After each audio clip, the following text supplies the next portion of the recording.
muchas gracias, Pablo, por acompañarnos un año más en Experiencia Idea Rosario y brindarnos su mirada sobre estos cambios profundos en el plano social que tanto impactan en nuestra realidad. Ahora vamos a continuar con análisis de coyuntura y estructural, pero haciendo énfasis en el plano económico.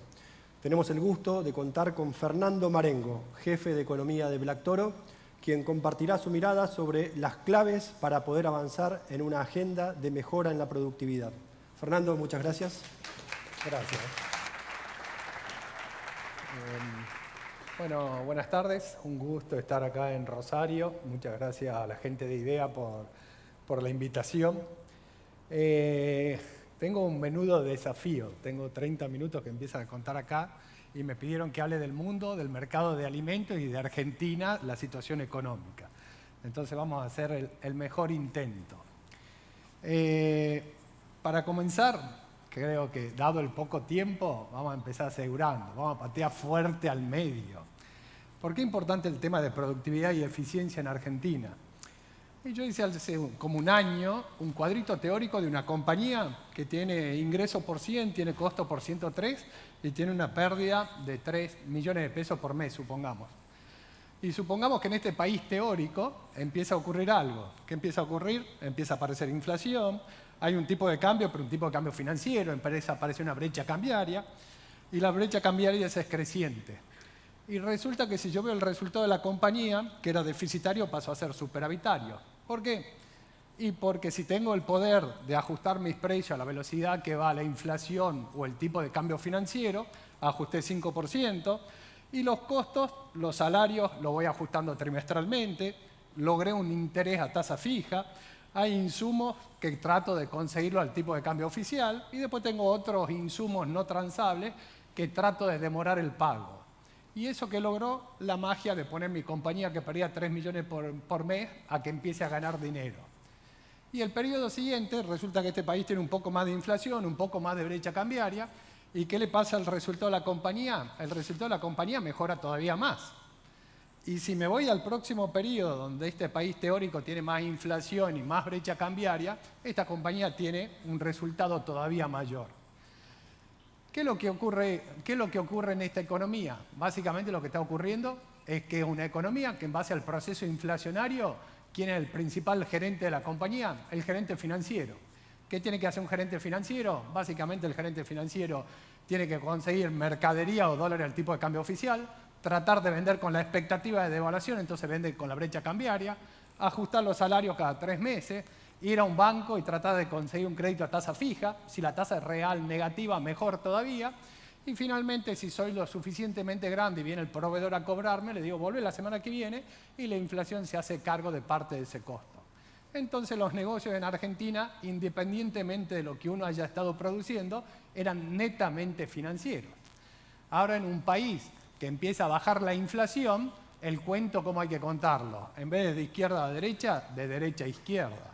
Entonces, todo el beneficio que teníamos de licuación por inflación, licuación de salarios, licuación de tasa de interés, de deuda, vender con brecha cambiaria, conseguir dólares oficiales, venderlo al paralelo y todo esto, desaparece.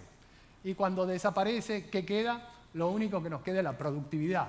Entonces, es clave la mejora de productividad una vez que empieza el proceso de desinflación. Hace 1 año y medio todos nos quejábamos de la inflación.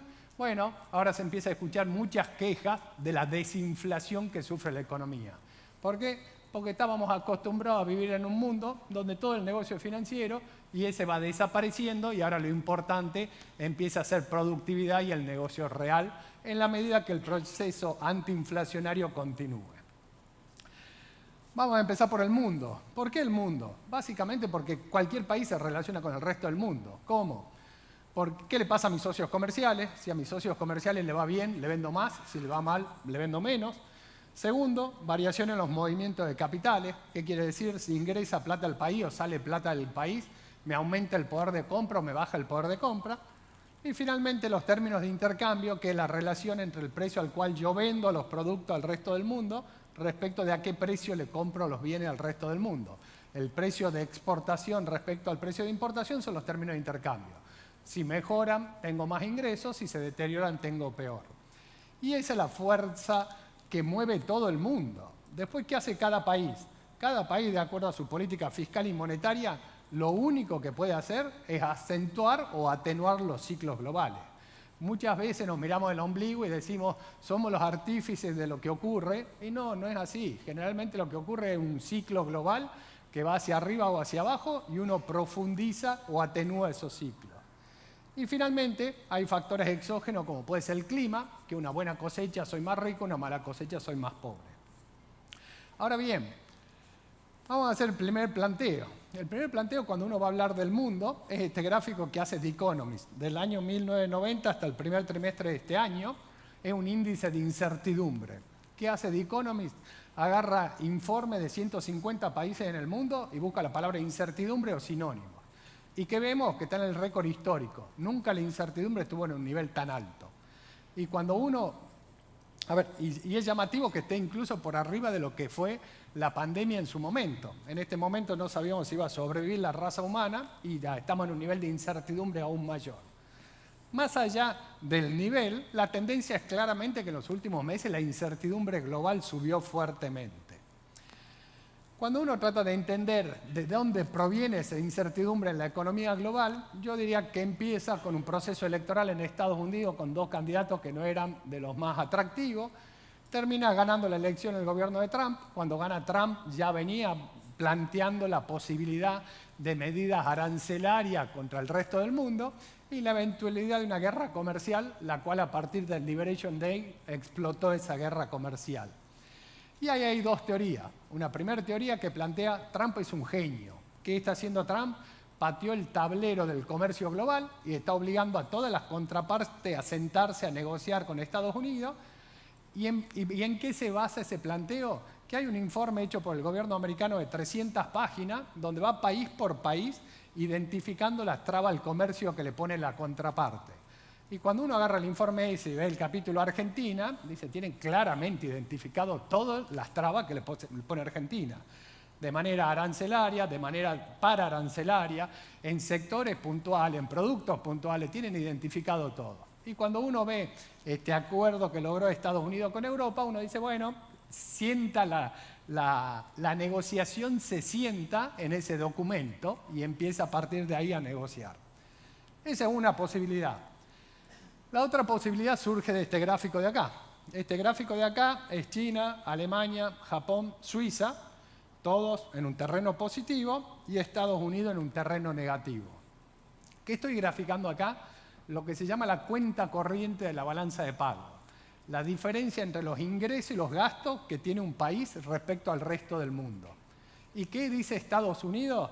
Estados Unidos ve este gráfico y dice el mundo se está aprovechando de nosotros. ¿Por qué?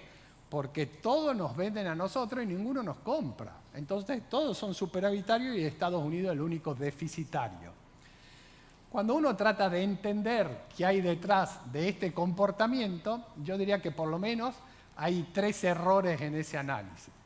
El primero, que en la medida que hay comercio internacional entre países, hay países que son superavitarios y países que son deficitarios.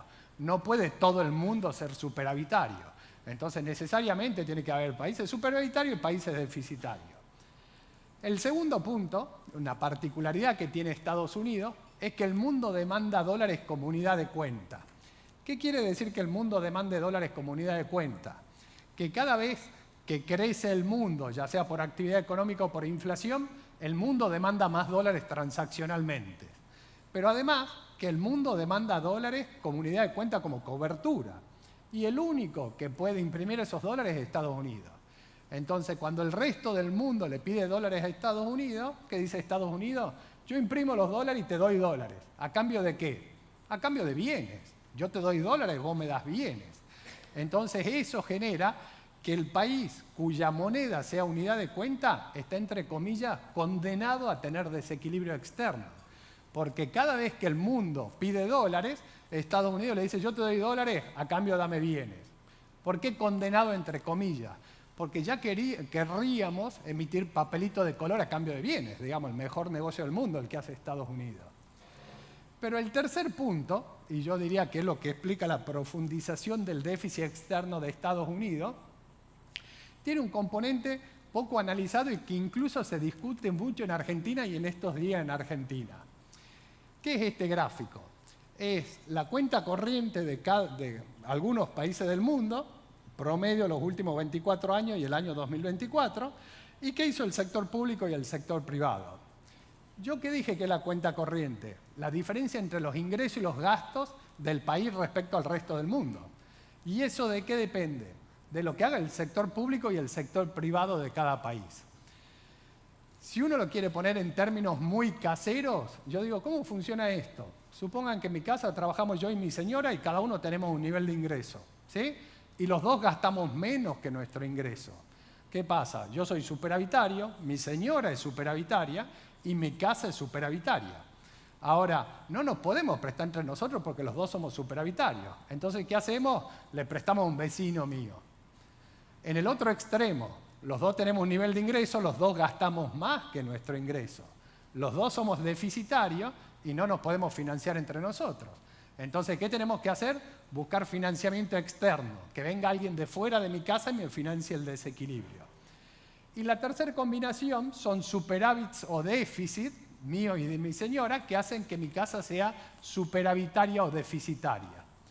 Ahora fíjense el último bloque, Estados Unidos. Si se fijan, los últimos 24 años, el sector público tuvo un déficit promedio de más de 6 puntos del producto, mientras que el sector privado ahorró 2,7 puntos del producto.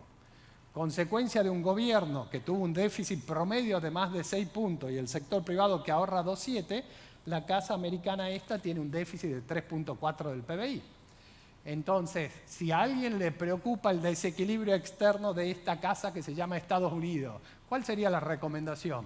Y bueno, reducir el déficit fiscal, claramente. ¿Cuál es el otro planteo que hace Estados Unidos? El otro planteo que hace Estados Unidos es, cuando yo salgo a buscar este financiamiento, me cobran una tasa de interés mucho más alta que a otros países. Incluso hay países que se endeudaban a tasa negativa. Veamos algunos de otros países. Por ejemplo, Suiza.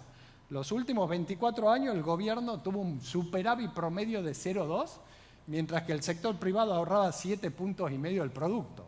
En total, esta casa tenía un superávit de 7,6 promedio por año. ¿Qué hicieron? Invirtieron internamente, subieron todos los precios, la tasa de interés obviamente se desploma por el piso. Nos fijamos a Alemania, un déficit de 1,5 puntos del producto, pero con un superávit privado de 7,2, gran superávit externo. Y si nos fijamos en el caso de China o de Japón, tienen desequilibrios fiscales grandes, pero el ahorro del sector privado es mucho mayor. Entonces, obviamente, los países que tienen estos niveles de superávit externo sostenido a lo largo del tiempo, las tasas de interés que se pagan internamente son negativas o muchísimo más bajas que en Estados Unidos. Entonces, si uno diría, ¿cuál es el problema que enfrenta el mundo por detrás de esto? Yo diría claramente uno de los problemas que enfrenta el mundo, quizás el principal, el desequilibrio fiscal de Estados Unidos. Estados Unidos tiene un nivel de desequilibrio fiscal hoy de casi 7 puntos del producto, con cuentas como la de intereses que va creciendo mes a mes. ¿Por qué? Porque el gobierno americano paga una tasa de interés de 2,5, pero cada nueva colocación lo hace al 4,5, y tiene una población que va envejeciendo, entonces gasta más en temas previsionales y temas de salud. Entonces, ese desequilibrio fiscal, que es lo que hace que el desequilibrio externo cada vez sea más grande. Y cuando uno escucha las declaraciones fiscales que hace el gobierno americano, lejos de ajustar el déficit fiscal, cada vez son situaciones que llevarían a más déficit fiscal. Ahora bien, ¿qué nos resulta relevante en esta reunión? Yo creo que uno de los temas más relevantes es qué va a pasar con los niveles de tasa de interés global. Esta es la curva de rendimiento de bonos del Tesoro americano a fin del 2022, fin del 2023, fin del 2024 y la curva de rendimiento actual, la última línea, la curva roja más gruesa. Y yo resaltaría 3 plazos en esta curva. Primero, el plazo más corto, donde se ve que esta tasa de interés no se mueve mucho. ¿Por qué? Porque es una tasa que arbitra contra la tasa de política monetaria. ¿Qué hace la Reserva Federal? Va a hacer que esta tasa se mantenga o vaya más abajo. Un segundo tramo, que es el tramo medio, que es clave para determinar el precio de materias primas. qué va a pasar con el precio de las materias primas. Y después un tercer tramo, que es el largo plazo, que es la tasa de interés de 10 años, donde es básicamente cualquier compañía que quiera endeudarse para invertir, ¿qué va a pagar? Va a pagar la tasa libre de riesgo más el riesgo país. Entonces, ¿qué pasa con la tasa en Estados Unidos? El piso de la tasa de interés que va a tener del costo de financiamiento cualquier país, cualquier compañía en el mundo. Si vemos qué pasó con la tasa de inflación en Estados Unidos, acá está el 3% y está en torno al 3% estabilizado. ¿Y cuál es la meta de la Reserva Federal? 2%. Entonces, ¿la Reserva Federal alcanzó su objetivo de inflación? No, no alcanzó el objetivo de inflación. Entonces, uno diría, ¿va a bajar la tasa de política monetaria? No tendría por qué. El segundo mandato que tiene la Reserva Federal es que la economía esté en pleno empleo. Y este es un índice de puestos vacantes sobre desempleados, o sea, búsquedas laborales respecto a desempleados. ¿Y qué se ve? Que el índice tuvo una fuerte caída, pero está en un nivel de 1. Que esté en un nivel de 1, ¿qué quiere decir? Por cada desempleado hay una posición vacante por cubrir. Entonces la tasa de desempleo en Estados Unidos neta es 0. Entonces uno diría, ¿el mandato de la Fed logró controlar la inflación? No. ¿Y tiene un problema de desempleo? Tampoco tiene un problema de desempleo. Entonces que esa tasa corta baje parece poco probable en el corto plazo.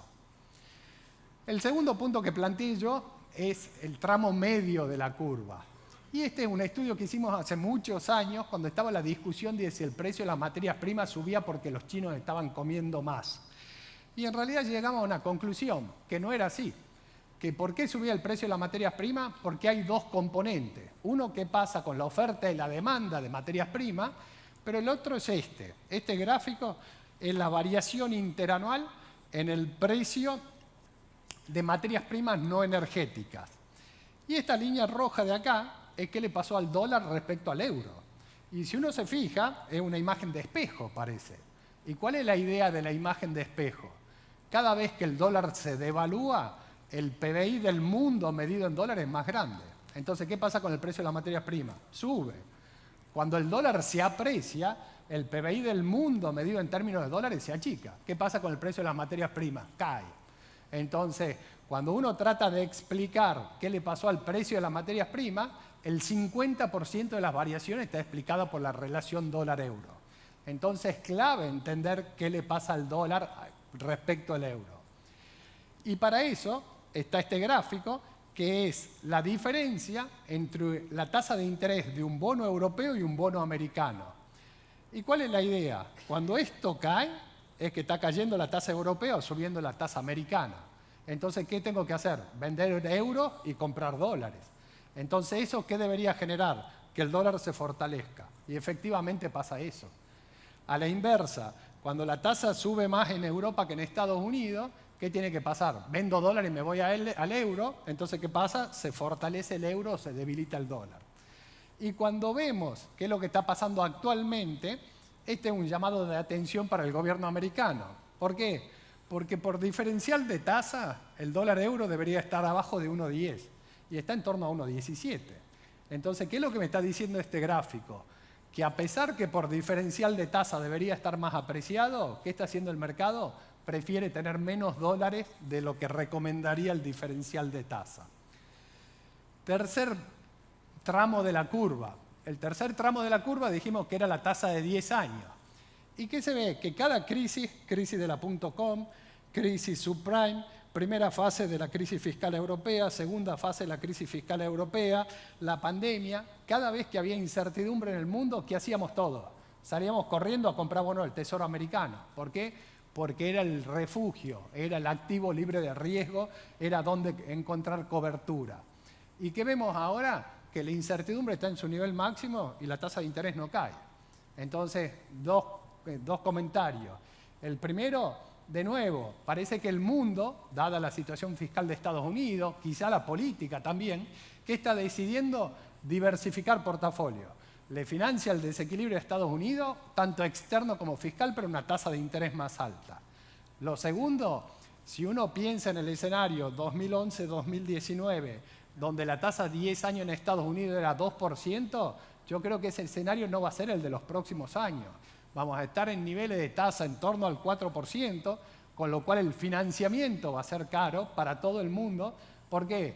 Porque si Estados Unidos me paga 4% de tasa, Alemania me paga 3%, Japón me paga 3% de tasa y el Reino Unido me paga 5% de tasa, ¿qué hago? Y bueno, dejo mis ahorros en estas economías denominadas desarrolladas que me pagan una elevada tasa de interés en vez de buscar riesgo en el resto del mundo. Entonces, ¿qué me dice todo esto? Que si uno piensa en el contexto global, estamos diciendo, el mundo va a crecer un poco menos, la tasa de interés va a ser alta en las economías desarrolladas, entonces va a haber menos flujo de capital. Y lo tercero que tenemos que hablar es el precio de materias primas. Y para eso vamos al mercado de alimentos. Este es el otro gráfico. Hace un rato yo le mostré el precio respecto al dólar euro y este es el precio respecto a los stocks de granos. Cuando hay poco stock sube el precio, cuando hay mucho stock cae el precio y es el comportamiento que uno esperaría. Entonces, ¿qué tenemos que hablar? Tenemos que hablar de oferta y demanda para entender qué va a pasar con esta variable. ¿Para entender qué? Que si nos fijamos, fíjense el precio de la soja actual, medido en un índice de dólares constantes, actualmente está en 40. Supo estar en el 70 arriba de 200. ¿Qué quiere decir? En los 70 el valor de la soja a precios de hoy era más o menos $1.500 la tonelada. Y que vemos que a precios constantes no para de caer el precio. Y el precio del maíz muy parecido. Y el precio del arroz muy parecido. El precio de la carne parecido, pero subiendo los últimos 20, 25 años. Y el precio del pollo, menos volatilidad, pero también cayendo al final. Entonces uno dice, ¿qué está pasando con el precio de las materias primas ajustada por inflación? Y yo diría que una tendencia a la baja. Digamos, cuando uno ve series largas y los precios ajustados por inflación, digamos, van cayendo. Y cuando uno trata de entender por qué, la primera respuesta viene acá. Esta es la producción de granos a nivel mundial. Fíjense cómo fue creciendo década tras década, de la década del 70 hasta el 2021-2023, los últimos 3 años. Un crecimiento sostenido en la producción. Y esto de acá es la superficie sembrada. Y la superficie sembrada es bastante estable. ¿Cuál es la respuesta? La respuesta de este punto de acá, que es el rinde del campo. Entonces, ¿cómo respondió el mundo a lo que Malthus en algún momento decía que iba a haber un faltante de alimentos? Bueno, respondió con productividad. Mantuvo casi la superficie sembrada y triplicó la producción mundial de granos solamente basado en productividad. Entonces, esto es por el lado de la oferta. Ahora la pregunta es, ¿y por el lado de la demanda? Por el lado de la demanda es clave qué va a pasar con la población mundial, pero no solamente con la población, sino con la población por nivel de ingreso. Esto es la población del mundo del 2010 al 2024 y la proyección del 2025 en adelante. ¿Qué proyecta? Se proyecta un crecimiento de la población mundial más o menos de 0,7 promedio por año, menos del 1% por año. Pero si nos fijamos los países menos desarrollados, una población creciendo al 2% anual. Si nos fijamos los de ingresos bajos y medios, un crecimiento un poco más del 1% anual. Y si nos fijamos qué pasa con los países desarrollados, la población básicamente estancada. Entonces uno dice, bueno, pero el mundo va a crecer. Sí, pero esta división por nivel de ingreso no es caprichosa. ¿Por qué? Porque si uno hace esta correlación, que es básicamente, veamos qué pasa con el 25% de los países más ricos del mundo. Y con la demanda de kilocaloría por habitante va cayendo. Entonces, ¿qué pasa? Que el mundo rico, primero, no crece tanto la población, y segundo, le pasa lo mismo que le pasaba a mi abuelo. Mi abuelo, cuando yo era chico y él ya era grande, se iba a cenar y se tomaba un café con leche y se iba a dormir. Y seguramente que cuando era joven se comía un pedazo de carne con ensalada, con papa, con todo. El mundo se va haciendo viejo y cuando el mundo se va haciendo viejo, ¿qué hace? Demanda menos calorías, demanda menos kilocalorías. Entonces, la pregunta es, ¿y estamos fritos? Y no, yo creo que no, pero la respuesta está en este gráfico. Este gráfico es un planiferio del mundo por país, Lo verde más oscuro, los países que consumen cerca de 4.000 kilocalorías diarias, y los países en colorado más oscuro, más bordeaux, marrón, consumen menos de 2.000 calorías diarias.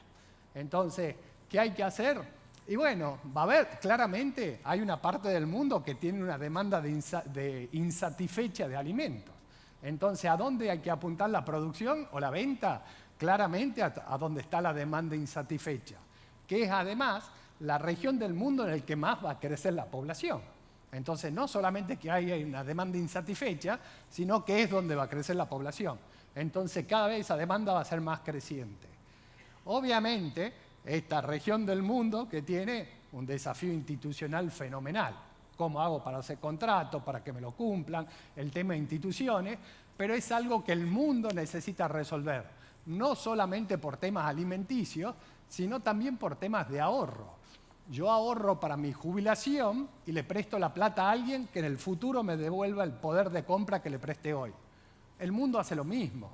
Todos los países ricos están envejeciendo, le tienen que prestar a alguien joven. ¿Y quién es joven? Pero el primero que tenés es la India, pero después África, la región del mundo joven que va a crecer y que podría dar la respuesta no solamente a la demanda de alimentos, sino dónde canalizar el ahorro del mundo para nuestra jubilación, la respuesta viene por África. Bueno, creo que el mundo tiene un gran desafío de cómo manejar a África desde el punto de vista institucional. El plato fuerte, Argentina. Argentina. A mí siempre me gusta arrancar con este gráfico del año 1900 hasta el 2024, que es la tasa de crecimiento del PBI de Argentina. ¿Qué pasó con la producción de bienes y servicios en cantidad un año respecto al año anterior? Y esto es lo que pasó en Argentina los últimos 125 años, que es, yo digo, el electrocardiograma de un paciente cardíaco. 124 años donde lo único que se ve es volatilidad. Fíjense la cantidad de años que Argentina crece más de 10% y la cantidad de años que el PBI cae más de 5%. Difícil encontrar una volatilidad parecida en el mundo. El segundo punto, esta es la famosa historia que hay una década buena, una década mala, una buena, una mala, una buena, una mala. Acá hay dos buenas, una muy mala, dos buenas, una mala. Y Argentina no solamente tiene volatilidad, sino que tiene ciclos, y no solamente eso, sino que si ven la línea azul, la tendencia es decreciente.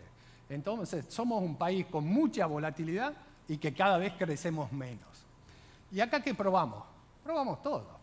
Abrimos la economía, la cerramos, fijamos el tipo de cambio, lo liberamos, pusimos banda cambiaria, tuvimos gobierno democrático, dictadura, democracia de derecha, de centro, y lo único recurrente es la volatilidad. Entonces la pregunta es, ¿qué hay por detrás de esa volatilidad?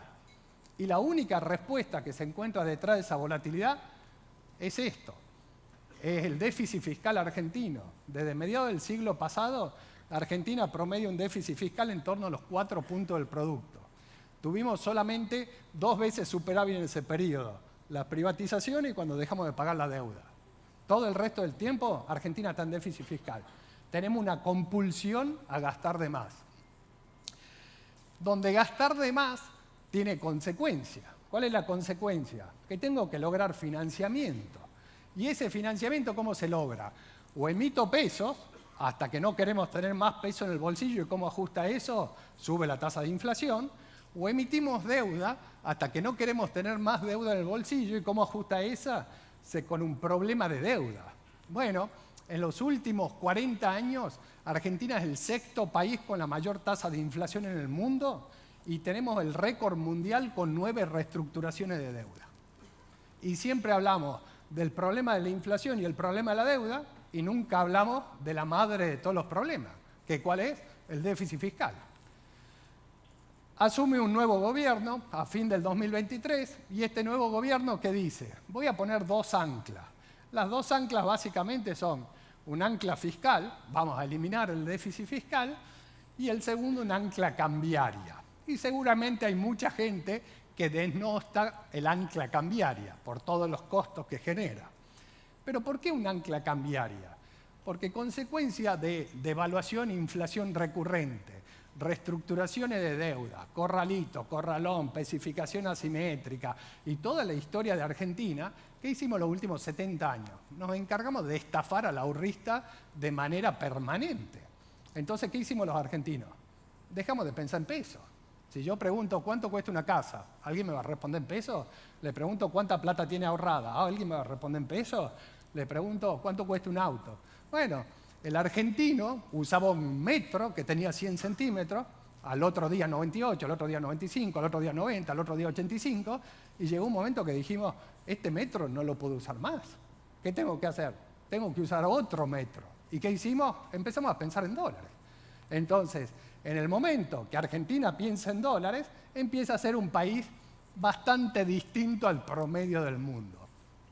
Y ese país bastante distinto al promedio del mundo tiene un requerimiento que es consecuencia de la historia monetaria del país, que tenés que tener un tipo de cambio relativamente estable.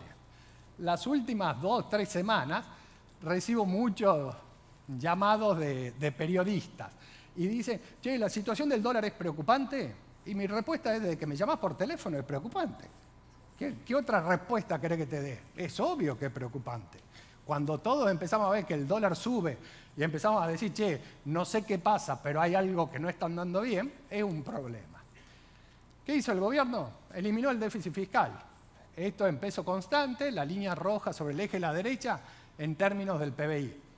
No solamente que eliminó el déficit fiscal y se fue a superávit, sino un tema adicional. Bajó retenciones, se eliminó el impuesto país y subió el gasto social y jubilaciones por arriba de la inflación y mantiene el superávit fiscal. Y algo que se cuestionaba hace un año, el superávit no se puede mantener, se mantiene bajando impuestos y subiendo gastos. La verdad que un logro inédito en la historia argentina. Lo segundo, el ancla cambiaria. Salto de evaluación inicial, crawling al 2%, a partir de febrero crawling al 1% y a partir del 14 de abril una banda ancha con una pseudo libre flotación del tipo de cambio.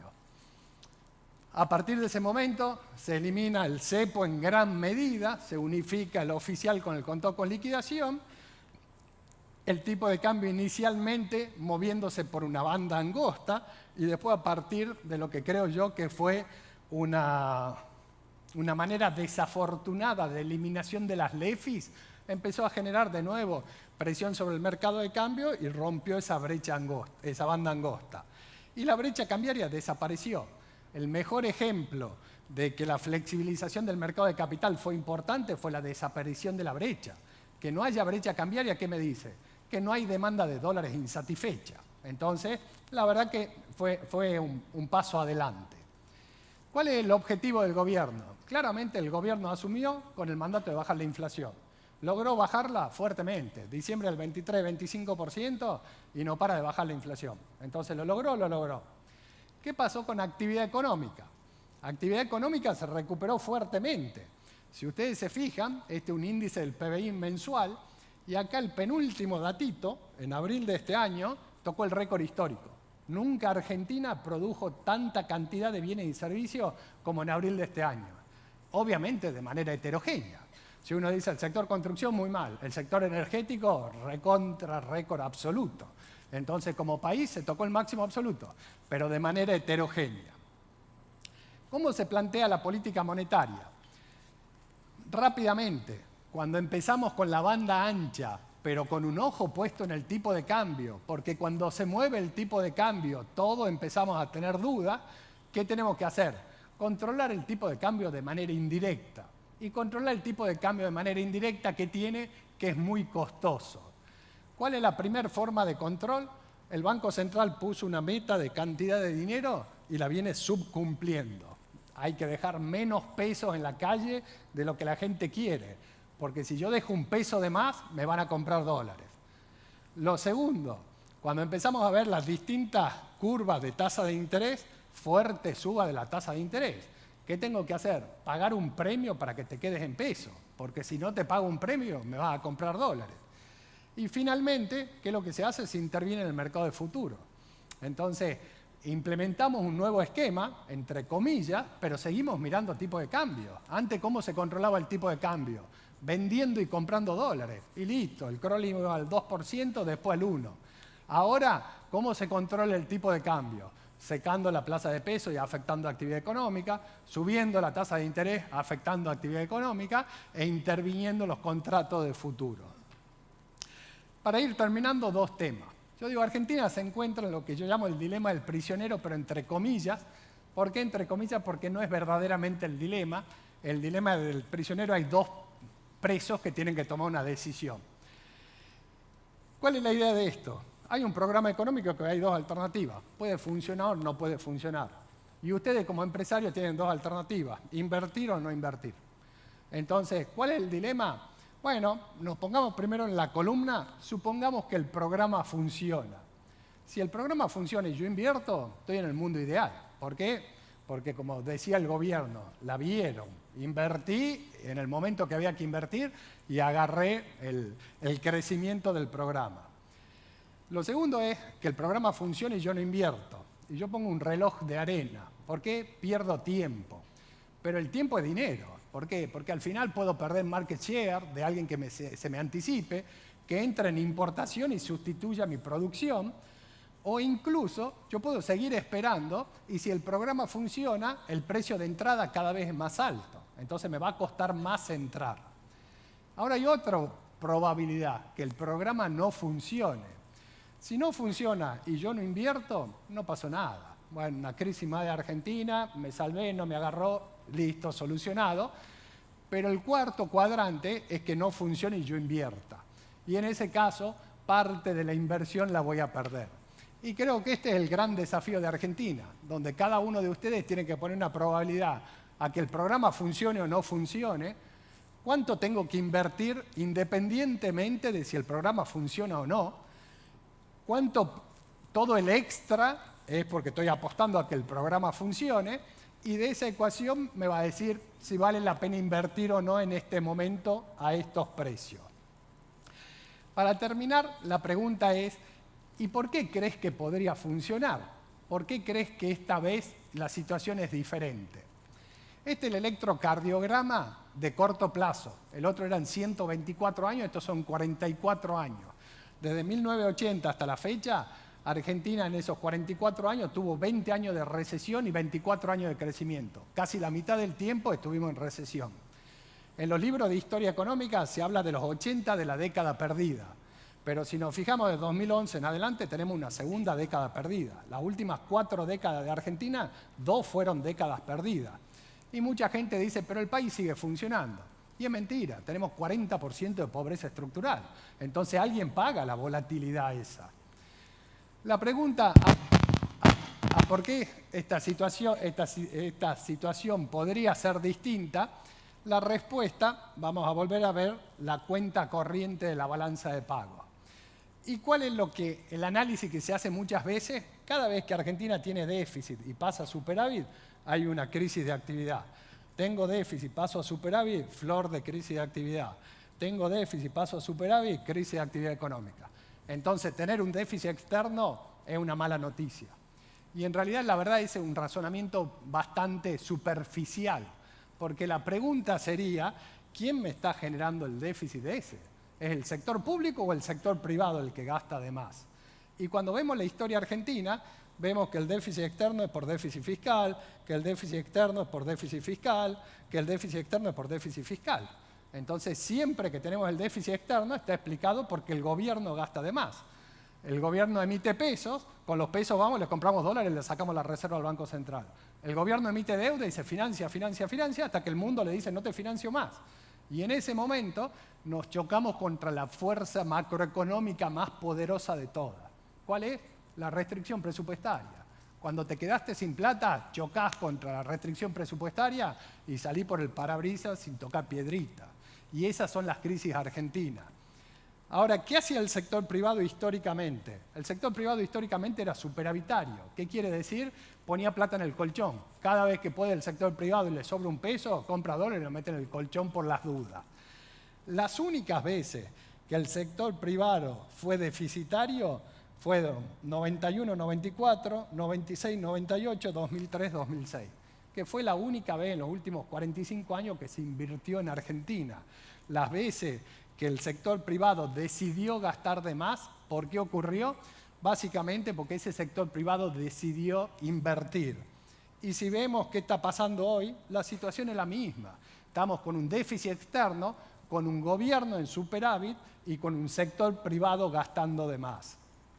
¿En qué gasta el sector privado? Y ahora les juro que termino, ya tengo el cartel rojo ahí. ¿En qué gasta el sector privado? Las importaciones crecieron 35% primer semestre contra primer semestre. Viene de capital 75%, maquinaria. Piezas y accesorios para bienes de capital 33%, bienes intermedios 10%, bienes de consumo 80%, autos 130%. Importamos de todo, pero bienes de capital, piezas y accesorios y bienes intermedios se llevan casi el 60% del incremento de la importación. ¿Me preocupa? No. ¿Y qué pasa si se corta el financiamiento externo? El sector privado que se está endeudando y gastando de más va a tener un problema, pero es completamente distinto a cuando es el gobierno el que gasta de más. Porque cuando el gobierno gasta de más y se queda sin financiamiento, ¿qué hace? Nos obliga a todos nosotros a ser parte del ajuste. ¿Cómo? Devalúo, genero inflación, reestructuro la deuda y ¿qué hago? Nos involucra todo en el ajuste. Ahora, si el sector privado es el que está gastando de más y se queda sin financiamiento, será un problema del sector privado que tendrá que medir los riesgos de ese endeudamiento. Para terminar, ahora sí, ya no hay más cuadro, un comentario. Hace 14 años me llega un consejo empresario de Nicaragua a que los ayude a armar un programa económico. Y me instalo un mes en Managua. Yo no conocía nada de Nicaragua, me instalo un mes. Y la idea era tener reuniones con grupos de empresarios, con sindicatos, con gobierno, con los distintos actores de la economía, para tener una idea de cuál era el estado de situación. Y me sentaba con uno, no, porque el gobierno, no, porque el gobierno, no, porque el gobierno. Al día 20 le digo a los que me habían llevado, che, ¿no me podés traer un caso exitoso? Y me sientan un matrimonio que producía chiles que se exportaban a Estados Unidos para producir salsa tabasco. Y les pregunto, ¿cuál es el secreto del éxito de ustedes? Hace 20 días que vengo escuchando la misma cantinela. Y dice, mirá, nosotros tenemos dos alternativas. Nos levantamos toda mañana y decimos, no porque el gobierno, o nos ponemos a trabajar. ¿Y qué hicimos nosotros? Nosotros nos pusimos a trabajar. Y esa era la diferencia. Los gobiernos tienen que hacer mucho. El gobierno tiene que hacer una reforma laboral y previsional, tiene que bajar la presión tributaria, el gobierno nacional, el provincial y los municipales, todos los niveles de gobierno. Hay que bajar el riesgo país, debería ser política de Estado, hace falta infraestructura, hace falta un montón de cosas. Ahora, el sector privado, que venía viviendo de una inflación que se iba acelerando y de un negocio financiero, si el programa sigue funcionando y sigue bajando la inflación, ese negocio no existe más y ahora el negocio se llama productividad. Sí.